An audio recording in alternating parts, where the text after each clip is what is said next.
Et bonjour, donc bienvenue à la Garageuse, ce coup-ci Garageux itinérante, puisque c'est un nouveau format de vidéo où nous allons tout simplement nous inviter chez des joueurs passionnés de jeux de société et jeux de rôle.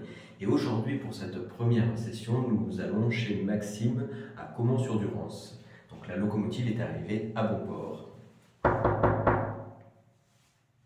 Maxime? Hello! Ça va? On fait comme ça, hein? On passe à table? C'est parti. J'y vais, Allez. on fait comme chez nous, hein. Allez, je vais chez toi.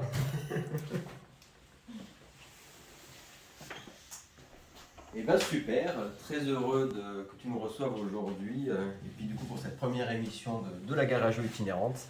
Tout à fait. Merci beaucoup. Comment tu vas? Bah écoute, ça va bien. Ouais, ça va. On est en forme, petit dimanche. Malgré, alors on prend les distances, hein, on prend les distances. On a le maître de ces deux. Écoute, ben, très très chouette. Est-ce que tu pourrais te faire une petite présentation pour la communauté de la Garageux? Eh bien, moi c'est Maxime, j'ai 27 ans, je travaille en tant que contrôleur qualité. Ça fait 6 ans que je fais du jeu de rôle, en tant que maître de jeu surtout. Et j'ai découvert le jeu de société dans une association qui est proche de chez moi, une association auteur qui s'appelle la Tablette des joueurs.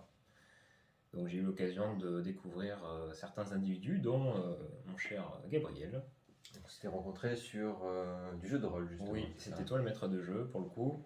Tu peux en parler un Sur, peu. bah, sur Rêve de Dragon, d'ailleurs, on a fait une première session à la Garageux en live, en ligne avec la communauté, et on en fait une deuxième session le 11 mars à 21h. Donc, du coup, on s'était rencontrés sur ce jeu. Sur Une de, l'initiation. une de mes premières sessions, parce que du coup, j'allais d'association en association pour présenter ce jeu de rôle. Voilà, donc on se retrouve pour discuter un peu de mes goûts, de mes préférences, mes déceptions, etc.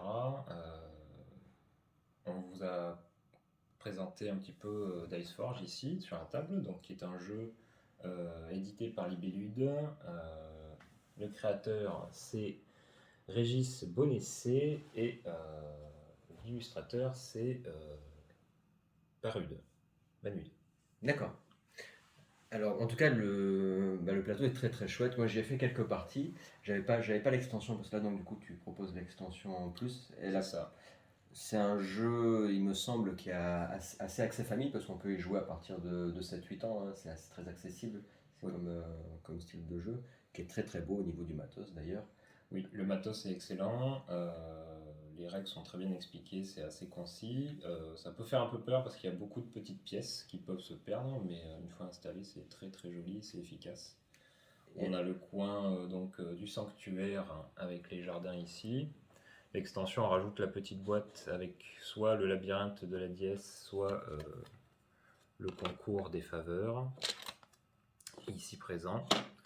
Et puis vient les îles avec le plateau qui sert de défi, de conquête, là où vont se passer l'achat de cartes.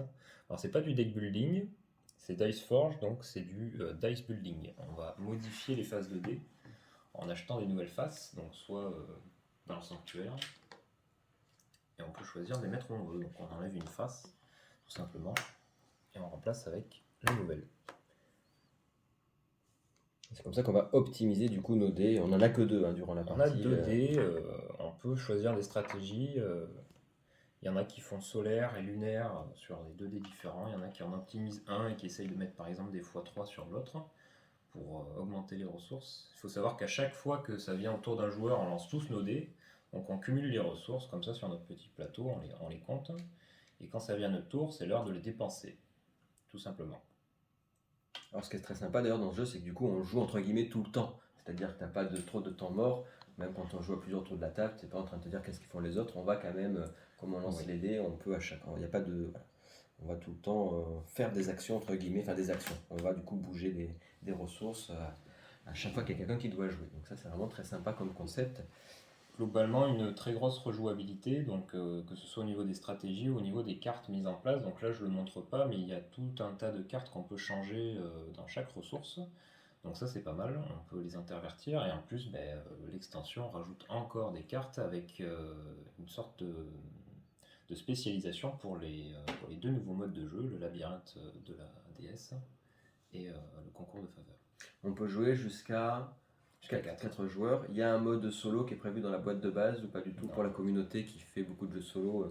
Je crois qu'il y a du fan-made qui est prévu en solo, mais pas dans la boîte. Pas dans la boîte, ça se joue jusqu'à 4. C'est finalement assez rapide.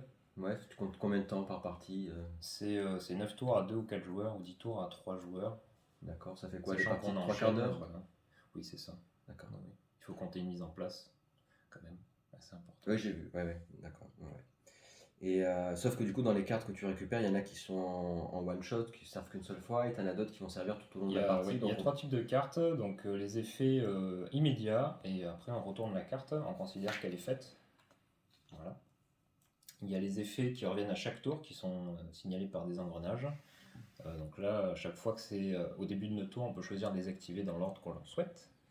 Et troisièmement, il y a les cartes avec des conditions. Alors là, il n'y en a pas. Et je te coupe un petit peu, mais pourquoi il fait partie de ton top des jeux, de ceux que tu préfères? C'est au niveau de quoi? De l'originalité de la mécanique du dé? C'est la fluidité dans la partie? Moi, j'aime beaucoup tout ce qui est building, D'accord. progression. Après, j'aime les jeux qui sont très familiaux, très bonne ambiance, où on n'est pas obligé de se concentrer sur ce qui passe sur notre plateau. Là, on peut voir ce que chacun a à chacun va de son commentaire à son jet de dés, c'est très très fun. Oui, il y a de l'interaction un peu, enfin, c'est sympa au niveau de C'est l'interaction au niveau l'ambiance, social, voilà. Mm. Il n'y a pas beaucoup d'interaction au niveau du gameplay, mais bon, c'est ce que je considère le plus important, moi, chez les joueurs de jeux de société, c'est leur présence en tant qu'humain autour de la table. Donc ça régale, quoi. C'est excellent. Construire son dé, avoir plusieurs parties qui se ressemblent pas du tout, c'est un matériel qui est magnifique. Je pense que le compte est bon. Ouais, mais écoute, c'est vraiment, vraiment très, très chouette. C'est vrai que moi, les petites parties que j'ai fait sur ce jeu, c'était très très sympa. Et puis effectivement, c'est accessible pour tout le monde. Les règles s'expliquent très rapidement. Du coup, en une dizaine de minutes, du coup, tu arrives à. Donc c'est très chouette. Ça, c'est pour ton jeu de société, dans tes top jeux de société. Tu en as d'autres qu'on va pas détailler que tu aimes. Ça fait assez récemment que je commence à accumuler quelques boîtes. J'ai 18 boîtes de jeux. Seulement des coups de cœur pour le coup, je prends pas de Kickstarter, je prends pas de test, c'est seulement des jeux que j'ai déjà testés, soit à l'association, soit à Cannes, puisque voilà, j'étais à Cannes pour le festival du jeu. J'ai découvert l'extension à Cannes, j'ai découvert Genkimono, l'île au trésor que j'ai, donc ça c'est les 3 jeux que j'ai. Et puis bon, il y a aussi le côté jeu de rôle. Et du coup, jeu de rôle que tu aimes bien, il y en a en particulier des mécaniques ou des univers qui sont. Moi, c'est purement, en tant que maître de jeu, c'est purement médiéval fantastique. D'accord. Pour le coup, c'est vraiment ma plus grosse source d'inspiration, c'est ça. Sinon, en tant que joueur, j'ai fait un peu tous les univers. Hein. J'ai fait du cyberpunk, j'ai fait du contemporain, j'ai fait un peu de l'horreur cosmique, un peu. Et tu pourrais nous en montrer un que tu aimes particulièrement Oui. Un qui va pas parler à tout le monde. Ryutama. Ryutama, œuf de dragon en japonais. Alors, on parlait tout à l'heure de Rêve de dragon. Dans les similitudes avec Rêve de De toute dragon. façon, quand il y a dragon, généralement, médiéval fantastique, ça parle. Alors, je crois que la particularité de ce jeu, c'est que le maître de jeu incarne un dragon, contrairement à Rêve de dragon. Il peut être physiquement dans les parties avec ses joueurs, soit pour les aider, soit pour les punir, si jamais ils font des bêtises, entre guillemets. La mécanique est très, entre guillemets, revisitée et assez simplifiée. Ouais. Et reliée avec les jeux vidéo quand même, non? C'est-à-dire qu'il y a quand même un côté jeu vidéo qui est très présent dans la mécanique du jeu. Un petit peu, oui. C'est un jeu qui se joue au dé combien? C'est la mécanique? C'est surtout ça, en fait. On démarre avec soit un D4 plus un D6 qu'on distribue. D'accord. Donc on peut partir avec, on a 4 compétences, donc on part soit en D6 dans toutes les compétences, soit on fait plus 1 moins 1. Donc si on veut un D8, on aura un D4 quelque part, si on veut 2 D8, on aura 2 D4. Et au fur et à mesure des niveaux et des améliorations, on augmente le D jusqu'au D12, sachant que le D20 est réservé à certaines capacités spéciales. Il y a un petit peu de magie, c'est de la magie qui n'est pas aussi puissante que dans Donjons et Dragons. Donjons et Dragons. Là, c'est de la magie que je veux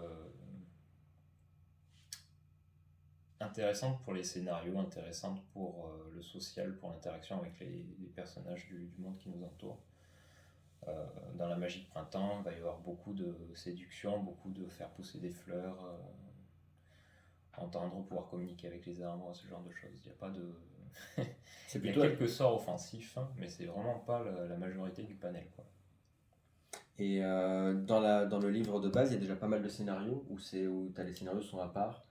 Il y a un scénario dans le livre de base, je crois, et donc moi, comme j'ai pris la totale, j'ai les 2 livrets d'extension. Alors du coup, ceux-là, ils sont pas en couverture rigide, ils sont pas imprimés en couleur. Il y en a un, c'est les contes d'Orient et d'Occident, et là par contre... C'est une campagne du coup. C'est pas une campagne, c'est des scénarios. Il y a des scénarios global et il y a des scénarios pour chaque type de dragon, puisqu'en fait on choisit d'incarner un homme dragon d'une couleur spécifique, ce qui en fait donne la puce à l'oreille au joueur de quel type de scénario on va vouloir jouer. D'accord, donc tu peux avoir des scénarios plus en social, plus en combat, etc. Chaque homme dragon, donc chaque MJ va décider d'avoir un équipement de départ qui va modifier ses pouvoirs et il va avoir une liste de sorts qu'il va révéler au joueur en début de partie. Donc ça donne la puce à l'oreille. L'homme dragon bleu, c'est plus sur les sentiments. L'homme dragon vert, c'est plus l'exploration. Rouge, c'est tout ce qui est combat, guerre, conquête. Et noir, c'est trahison, soupçon, etc. D'accord, mais c'est intéressant. Et au niveau du système de combat, c'est compliqué, Le système de combat, moi, il est très très simple. J'avais fait le dessin, donc c'est un œuf de dragon. Donc il y a une zone alliée, une zone ennemie, avec le corps à corps et la distance, et c'est tout. Il y a moyen, moi j'aime beaucoup modifier légèrement les règles, donc il y a moyen de rajouter des zones, de faire en sorte qu'il y ait des déplacements, qu'on puisse attirer l'ennemi, qu'il y ait plus d'interaction que juste chacun reste dans sa case et on voit ce qui se passe. Ouais, du coup, c'est quand même symbolisé sur une map. C'est un côté un peu, c'est pour ça que je dis un peu RPG quand même. Oui. D'accord. C'est du JDR qui reprend un peu. Ça fait Il penser n'y a un peu pas à Zelda comme ça. Il n'y a pas de carte mais, de combat avec du dénivelé comme on a pu faire entre nous là.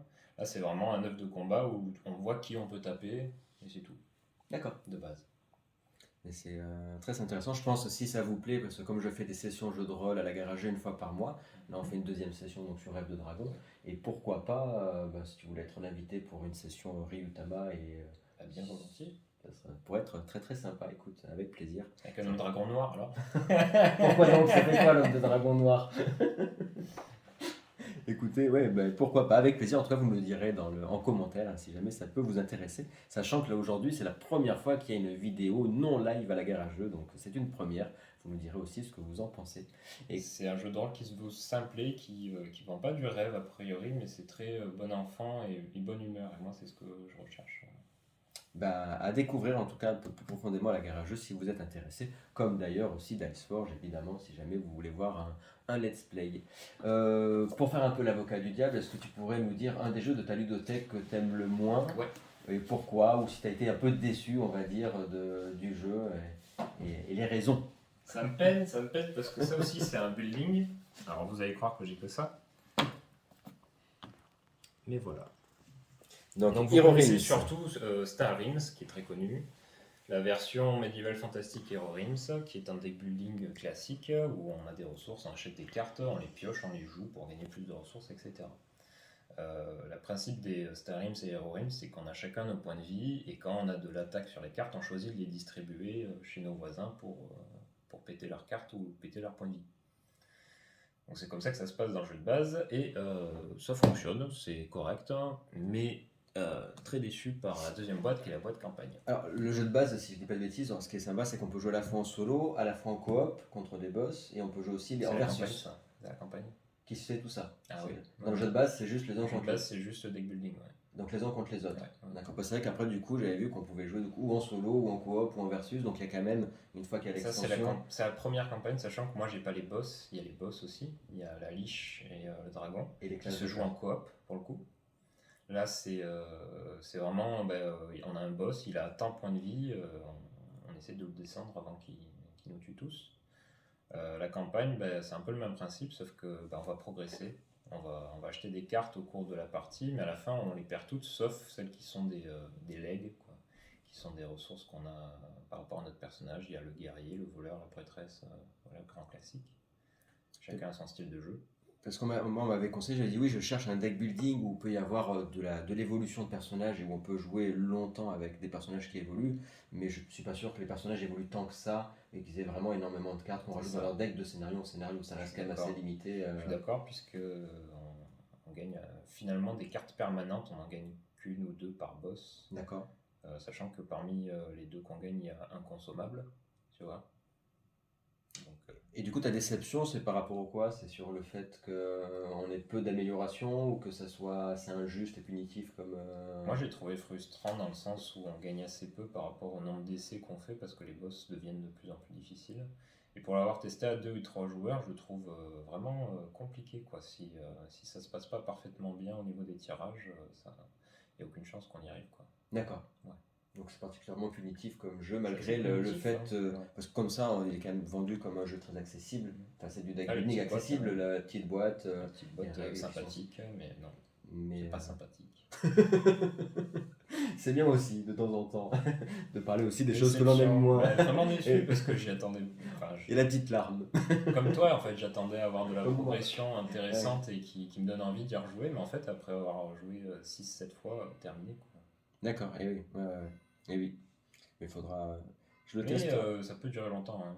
La déception? Je sais plus. Je sais plus combien il y a de boss, mais bon, il y a peut-être 8 boss. En fait, il y a des embranchements aussi, il y a des choix, donc on peut vraiment partir. Sachant qu'il y a 2 autres campagnes, il me semble, qui sont en anglais qui sont pas encore traduites. Ça, je sais Et il pas. y a une nouvelle qui va encore sortir aussi. Donc va y avoir vraiment pas Il y a mal les decks de boss aussi qui sortent. d'extensions qui vont Moi, je sais que sortir. j'en connais 2, mais après, il doit y en avoir d'autres. Ça, c'est ce qui est sorti en français. Mais effectivement, en anglais, il y a d'autres choses.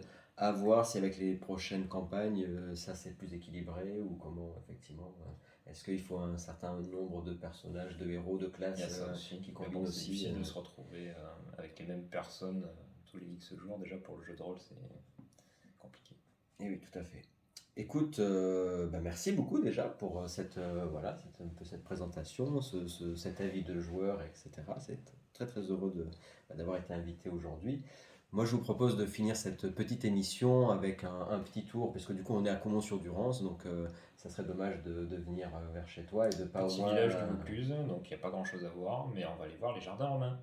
Et ça, c'est un lieu qui est plutôt, voilà, qui est un peu particulier dans la ville. C'est Ouais. quelque chose qui est. Ben écoutez, on se retrouve de suite pour aller voir les jardins romains. À de suite.